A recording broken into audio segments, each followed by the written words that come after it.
ವೀರು ಏನಾಯ್ತು ಒಬ್ಬನೇ ನೆಟ್ಕೊಂಡು ಹೋಗ್ತಿದ್ಯಾ, ಬಾ ಮನೆ ತನಕ ಡ್ರಾಪ್ ಮಾಡ್ತೀನಿ. ಪರವಾಗಿಲ್ಲ ಕಣ, ನಾನು ನಡ್ಕೊಂಡೇ ಹೋಗ್ತೀನಿ. ಅದೇ ಯಾಕೆ ಡ್ರಾಪ್ ಮಾಡ್ತೀನಿ ಹೆಲ್ಪ್ ಮಾಡ್ತೀನಿ ಅಂದರೆ ಬ್ಯಾಡ ಅಂತೀಯ? ಹೇಳಿನಾ? ಏನಕ್ಕೆ? ಅದೇ ಇವತ್ತು ನನ್ನ ಬರ್ಡೇ ಐತೆ, ಕೇಕ್ ತರ್ಸಲ್ವಾ? ದುಡ್ಡಿಲ್ಲ ಕಣ ಮಚ್ಚಿ ನನ್ನ ಹತ್ರ.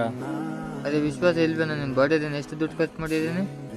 ಸುಮ್ಮನೆ ಕಾಮಿಡಿ ಮಾಡಿದೆ ಕಣ. ಸಂಜೆ ಕೇಕ್ ತರಿಸಿ ಎಲ್ಲ ರೆಡಿ ಮಾಡ್ತೀನಿ ತಗೋ. ಅದೇ ಸ್ವಾಭಿ ಕಣ, ಏನೋ ಕೋಪಿಲ್ಲ ಅಂದ್ಬಿಟ್ಟೆ. ಪರವಾಗಿಲ್ಲ ಕಣ, ಮನುಷ್ಯರು ಕೋಪದಲ್ಲಿ ನಿಜ ಮಾತಾಡೋದು. ನಿನ್ನ ತಂಗಿ ಮದುವೆಗೆ ನಾನೇ ದುಡ್ಡು ಕೊಟ್ಟಿದ್ದು. ನಿನ್ನ ತಂಗಿ ಮದುವೆಗೆ ನಾನು ದುಡ್ಡು ಕೊಡಲಿಲ್ಲ, ನಿನ್ನ ತಂಗಿ ಮದುವೆನೇ ನಿಂತೋಗ್ತಿತ್ತು. ಮನುಷ್ಯರು ಹೆಲ್ಪ್ ಮಾಡಬೇಕಾದ್ರೆ ದೇವ ಥರ ಕಾಣಿಸ್ತಾರೆ. ಅದೇ ಮಾಡಿದ್ದು ಹೇಳ್ಕೊಬೇಕಾದ್ರೆ ದೆವ್ವಕ್ಕಿಂತ ಕಮ್ಮಿ ಅನ್ಸಲ್ಲ. ಸಿಂಪಲ್ ಮಾವ, ಹೇಳ್ಕೊಳ್ಳೋದಿದ್ರೆ ಹೆಲ್ಪೇ ಮಾಡಬೇಡಿ, ಹೆಲ್ಪ್ ಮಾಡೋದಿದ್ರೆ ಹೇಳ್ಕೊಬೇಡಿ.